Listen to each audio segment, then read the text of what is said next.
H D M صاحب، میں ابوالقاسم نعمانی، محتمم دارالعلوم دیوبند، آپ کے سامنے آج کل جو ایک نیوز چل رہی ہے جس کی وجہ سے کنفیوژن ہو رہا ہے، اس کے بارے میں اسپشٹیفیکرن کرنا چاہتا ہوں۔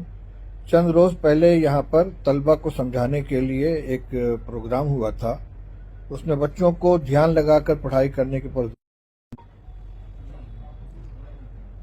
ایچ ڈی ایم صاحب، میں ابوالقاسم نعمانی، محتمم دارالعلوم دیوبند، آپ کے سامنے آج کل جو ایک نیوز چل رہی ہے جس کی وجہ سے کنفیوژن ہو رہا ہے، اس کے بارے میں اسپشٹیفیکرن کرنا چاہتا ہوں۔ چند روز پہلے یہاں پر طلبہ کو سمجھانے کے لیے ایک پروگرام ہوا تھا، اس میں بچوں کو دھیان لگا کر پڑھائی کرنے کے پر زور دیا گیا اور پڑھائی کے علاوہ جو دوسری سرگرمیاں ان سے بچنے کی تاکید کی گئی۔ اسی سلسلے میں یہ بھی کہا گیا کہ دارالعلوم کا جو کورس ہے اس میں پورا وقت دیں، تیاری کریں اور دھیان لگا کر پڑھیں۔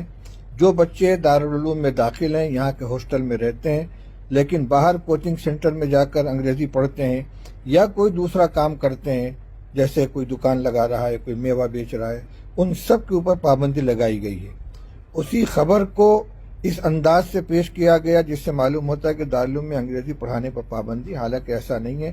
خود دارالعلوم میں انگریزی پڑھانے کا ایک وبھاگ ہے، 3 اساتذہ اس میں کام کر رہے ہیں، 20 طلبہ دونوں سال میں پڑھ رہے ہیں اور یہاں سے پڑھنے والے بچے بہت اچھی انگریزی سیکھ کر جاتے ہیں۔